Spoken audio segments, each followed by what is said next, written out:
حاضری دوں اور یہاں ذکر مولا کی بلا فصل عبادت سے ہم سب سرفراز ہوں. نعرے صلوات.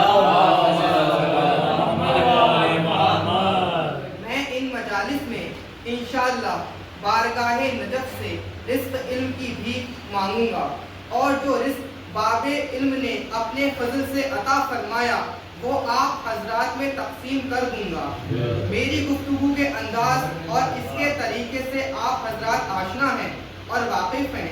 میری گفتگو، میری تقریر کوئی عالمانہ نہیں ہوتی، بلکہ ذکر مولا کی ایک سعادت ہے جسے مقدور پر ادا کرنے کی کوشش کروں گا.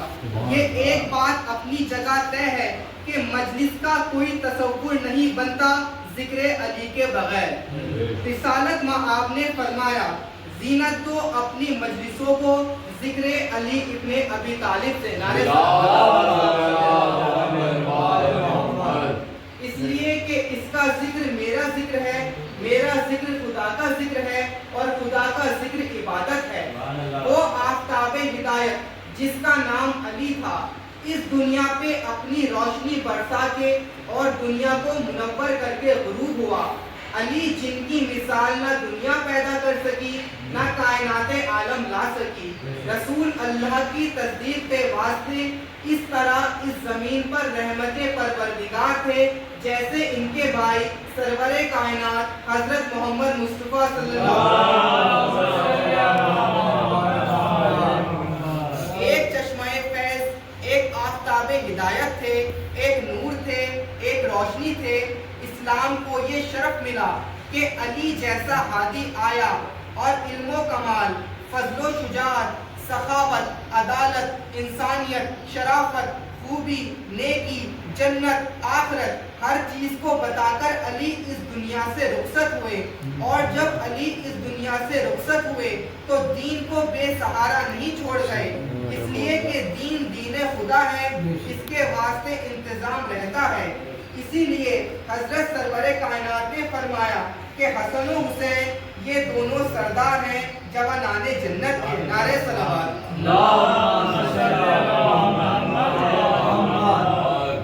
اس روایت میں رسول اکرم نے بیک وقت حسن اور حسین کا تعارف امت کے سامنے پیش کیا اور ایک لفظ میں سمجھا دیا کہ دیکھو ان سے اختلاف نہ کرنا.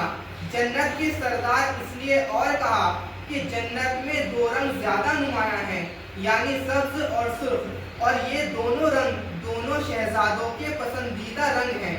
بس اس کائنات کا ماحصل اور اس کائنات کا حاصل یہی ہے کہ اللہ چاہتا ہے کہ تم اس کو پہچان کے، اس کے دین کو سمجھ کے، اس کے احکام پہ عمل کر کے جنت میں آؤ. ویسے اس نے جنت اور جہنم دونوں کو خلق کیا، مگر اللہ نے جہنم اس لیے نہیں بنایا کہ لوگ جہنم میں آئے، بلکہ جنت اس لیے خلق کیا ہے لوگ جنت میں آئے. نعرے صلوات.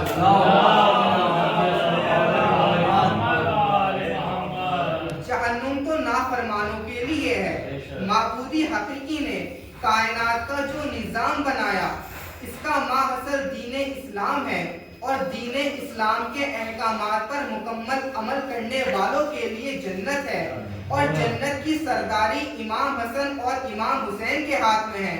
اگر حسنین نہ ہو تو کائنات کا وجود ہی بیکار. اس لیے پیغمبر نے فرمایا کہ حسن اور حسین سردارے جوانان جنت ہیں. جوانان جنت سے مراد یہ نہیں ہے کہ جنت میں جو جوان ہوں گے ان کے سردار ہوں گے، اس لیے کہ جنت میں سب جوان ہوں گے، نہ کوئی بچہ ہوگا نہ کوئی بوڑھا. اور نہ اس کا یہ مطلب ہے جو جوانی میں مر جائے گا وہ جنت میں جائے گا اور جو بوڑھا ہو کر مرے گا وہ جنت میں نہیں جائے گا. یہ نہیں ہے، بلکہ جو بچہ مرے گا وہ بھی جنت میں جوان ہوگا، جو بوڑھا مرے گا وہ بھی جنت میں جوان ہوگا. بلکہ جنت کی یہ خصوصیت ہے کہ اس میں جانے کے بعد سب جوان ہی جوان ہوں گے. نعرے صلوات.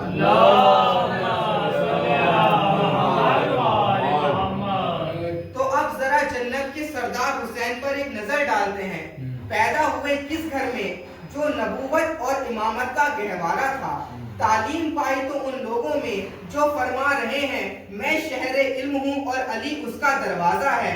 پروان چڑھے تو کس فضا میں گونجتی تھی، سینوں میں کن علوم کا نور پھیلا جس کی شعاعیں لوہے محفوظ سے پھوٹی تھی۔ زبان چوس کر پرورش پائی تو اس میں جس میں وحی کی چاشنی تھی، جس میں صداقت کا لعاب تھا۔ اتنے سامان جس کے لیے فراہم ہو اس کے عزت نفس کا کیا ٹھکانہ، اس کی روحانیت کی منزل کا کیا بیان، جس کی طہارت نفس پر آئے تطہیر گواہ بن کر آئی۔ یہی وجہ ہے کہ جتنے اولیاء اور اللہ والے گزرے انہوں نے بارگاہ حسینی پر اپنے جبین نیاز کا رکھنا سعادت اور نجات آخری کی نشانی سمجھا۔ نام حسین پر اپنی عقیدت کے پھول نچھاور کیے۔ کون حسین؟ وہ حسین جب 61 ہجری میں حسین کے سامنے ظلم کی سیاہ آندھیاں شام سے اٹھی کہ شجر دین اسلام کو اکھاڑ پھینکیں گے، مگر حسین محافظ دین کی حیثیت سے ایک ابدی چراغ کے مانند اس عزم کے ساتھ مقابلے پر ڈٹ گئے کہ چاہے جتنی بڑی قربانی دینی پڑ جائے مگر اس طوفانی آندھی کا رخ موڑ دوں گا جو اسلام کو مٹانے کے لیے بڑھ رہی ہے۔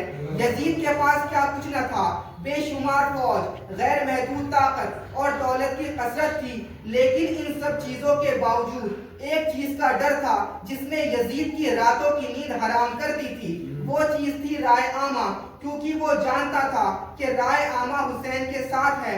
حسین اگر چاہتے تو ان کے ایک جنبش ابرو پر، ان کے قدموں پر مال و دولت کا ڈھیر لگ جاتا، زمین، جاگیر، محلات، غلام، کنیزے، شرط یہ ہے کہ وہ یزید کی بیعت قبول کر لیتے، یزید کی طاقت کے سامنے سر جھکا دیتے۔ بیعت کرنے میں صرف ایک لمحہ صرف ہوتا اور دنیا بھر کی دولتیں، عیش و آرام ایک طرف اور دوسری طرف بادشاہ وقتی خوشنودی۔ لیکن حسین اگر ایسا کر لیتے تو تاریخ کربلا کا دنیا میں وجود ہی نہ ہوتا۔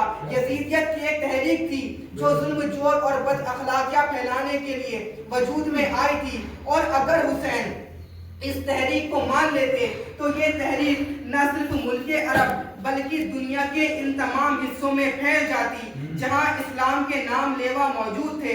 حسین نے یزید کے آگے سر جھکانے سے انکار کر دیا۔ انہوں نے نہ کسی مصلحت کی آڑ لی اور نہ مناسب وقت ہونے کا بہانہ کیا، اور نہ وہ دشمن کی کثرت سے متاثر ہوئے اور نہ اس کی طاقت سے مغرور ہوئے۔ نعرہ صلوات۔ قصر یزید میں جب حسین کے نہیں کی آواز پہنچی تو در و بام لرز اٹھے، نخوت کے پاؤں تھرا گئے اور جبر و ظلم کو پسینہ آ گیا۔ یزید میں اگر ذرا بھی عقل سلیم ہوتی تو وہ ان سادہ لفظوں میں چھپے ہوئے عزم کو تاڑ لیتا، لیکن دولت کی چمک دمک اور اقتدار کی بھوک نے اس کی آنکھوں پر پٹی باندھ رکھی تھی۔ اس نے یہ نہیں دیکھا کہ انکار بیعت کس نے کیا ہے، کیونکہ یزید محض گنتی پر یقین رکھتا تھا۔ اس نے اپنے لشکر کے رجسٹر کی تعداد دیکھی، کئی لاکھ سپاہیوں کی انٹری دیکھ کر اس کا دل قوی ہو گیا۔ گھوڑوں اور اونٹوں کی تعداد اس کی اب اس پر مہر ثابت ہوئی۔ اسلحہ خانوں میں سینکڑوں من لوہا تلواروں، کمانوں، تیروں اور نیزوں کی شکل میں ڈھالا جا چکا تھا۔ ان چیزوں میں یزید کے ناپاک ارادوں کی دھار اور تیز کر دی۔ خزانچی نے بتایا کہ خزانہ جواہرات کی بوریوں سے چھلک رہا ہے۔ یزید کو یقین ہو گیا میں دنیا کی ہر چیز خرید سکتا ہوں، مگر وہ بھول گیا کہ طاقت کے بل پر ہر چیز ضرور فتح کی جا سکتی ہے مگر حق کا سر نہیں جھکایا جا سکتا۔ عزم کبھی نہیں بدلتا، صبر ایک لافانی دولت ہے، صداقت بازار کی چیز نہیں جو بک جائے۔ حوصلہ مند نگاہیں دنیا کو ٹھکرا دیتی ہیں، خودداری کبھی متاع پوچھا بازار نہیں ہوتی۔ نعرہ صلوات۔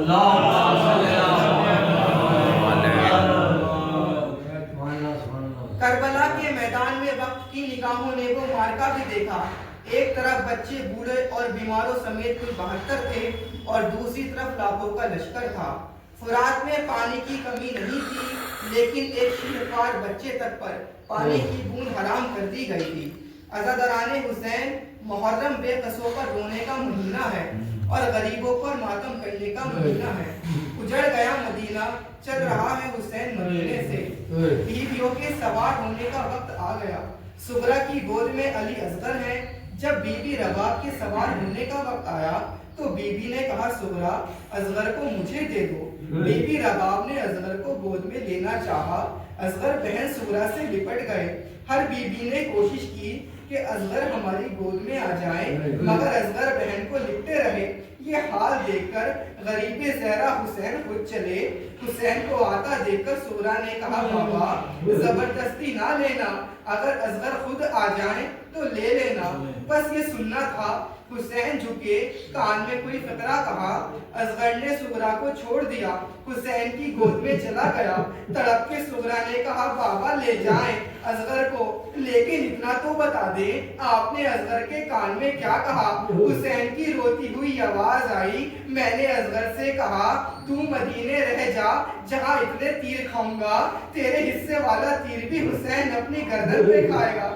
ادھر میں نے یہ جملہ کہا، ادھر اصغر نے جواب دیا جس کے میرے جیسے بیٹے ہوں میں اپنے حصے کا تیر خود کھاؤں گا۔